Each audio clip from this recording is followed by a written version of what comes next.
Hello dear student, this is Rajwan Singh and today I am going to teach you the SST chapter 2nd in history of class 7, Kings and Kingdoms. So my dear student, let's start. Today this is the new chapter and in the previous videos I have explained chapter first and this is the second in history.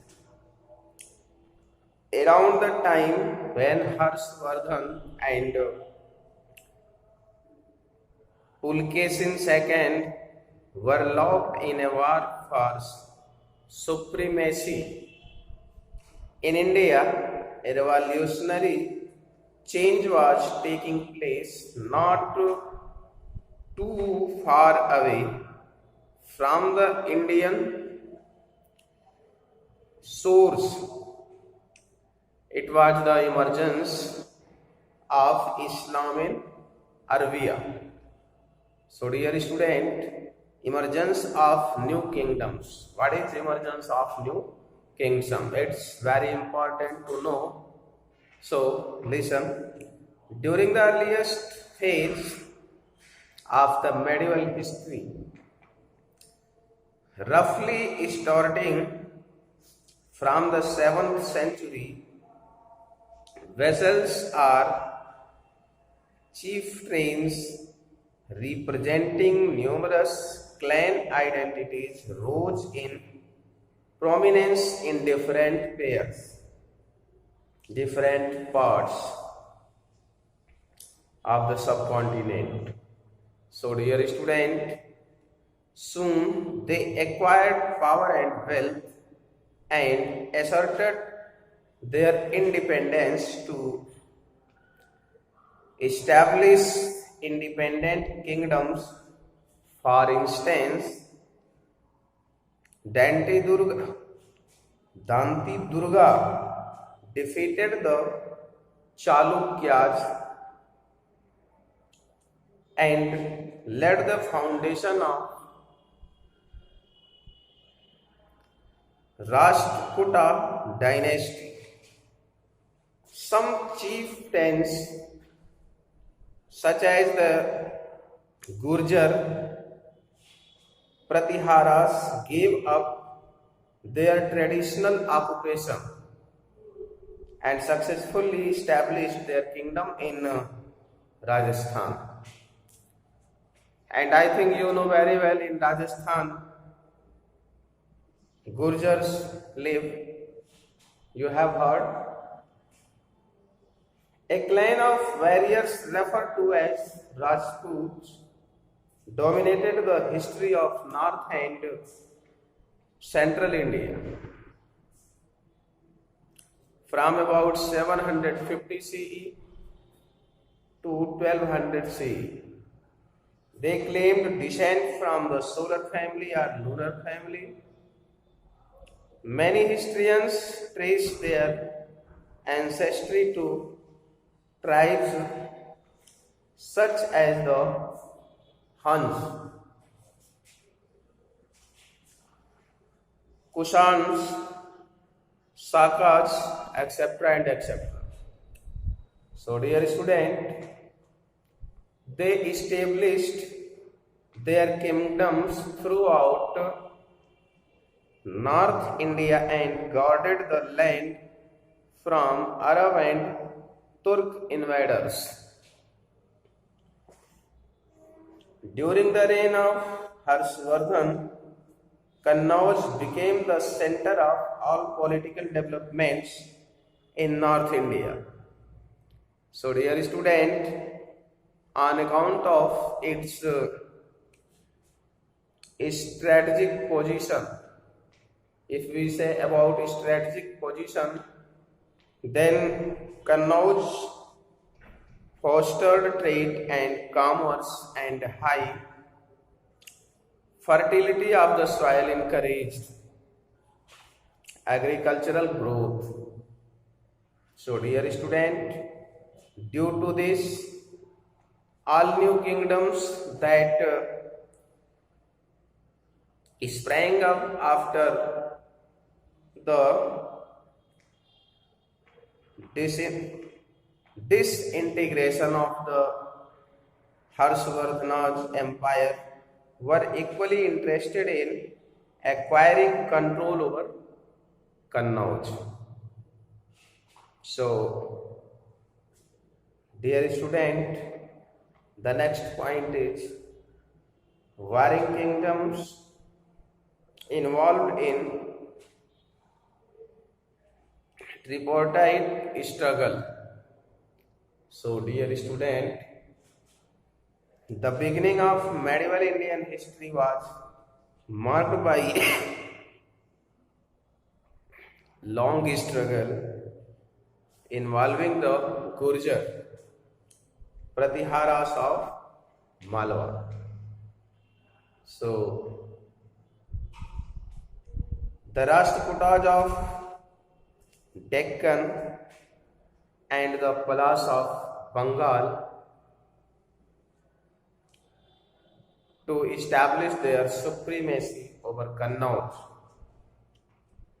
As this event involved in these three major regional powers, it is described by the historians as the tripartite struggle. The constant struggle of eventually weakened the three dynastics and resulted in their ultimate decline. The Gurjar Pratiharas were the dominant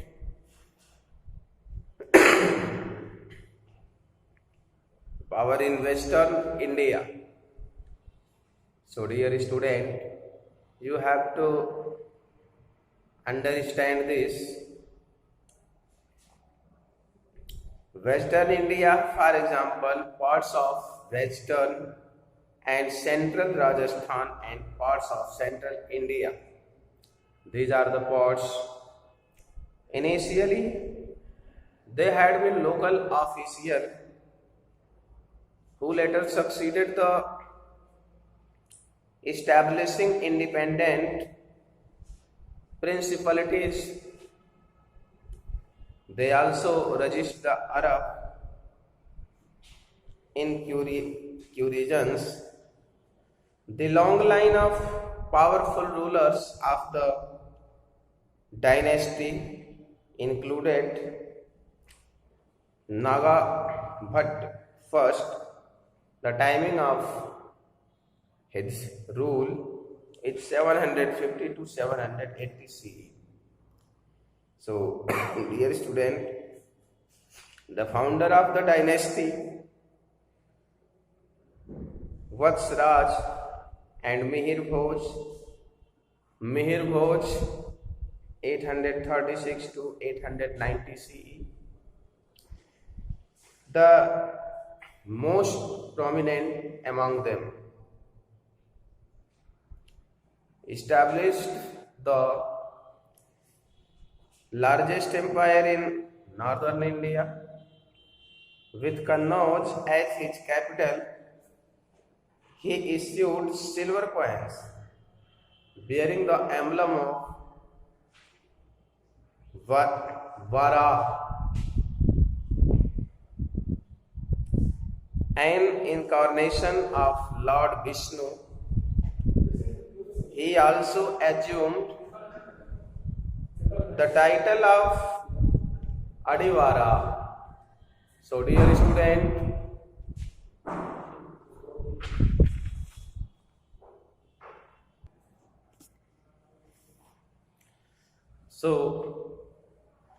dear student, he also assumed the title of Adivara. I have told you. Al-Masaudi, a foreign traveler, wrote extensively about the power and prestige of the Gurjar Pratihara rulers. They were great great patrons of learning and literature. So, Rajsekhar, the famous Sanskrit poet, was patronized by the Pratiharas rulers. So, dear student, the next point is the Palas. The Pala Empire was established by Gopala around 750 CE. So, his kingdom extended over the states of present-day Bengal, Bihar, parts of the Odisha and Nepal. They fought many wars with the Gurjar Pratiharas. Their political boundaries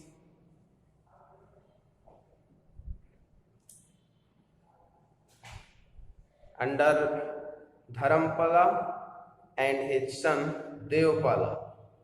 Their empire included Kannauj, Odisha, Bihar, Assam, and northern India. So, dear student, it's important to know about their kingdoms, about their empires situated in India. According to the Tibetan chronicles, the Palas were patrons of Buddhist learning, literature, and education. Dharampala established the famous Bikramshila Buddhist University, and this is the main thing that he has done in his life. So, dear student, Pala rulers also donated generously to Nalanda University, another famous center of Buddhist learning and education trust. They had trade the cultural relations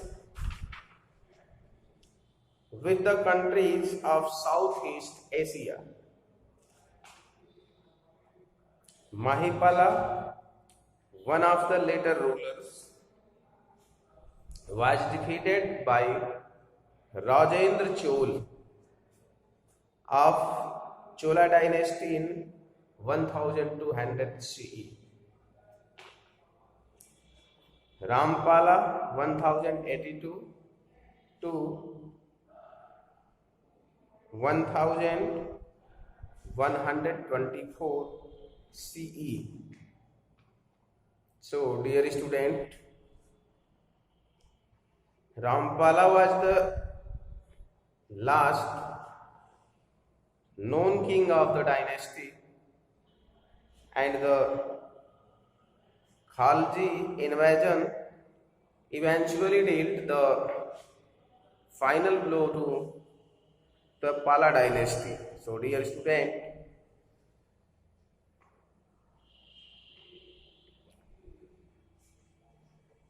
some important facts are very clear that you have to know, and I have told in the video some important dates that you have to remember. So, dear student, that's enough for today. Thank you.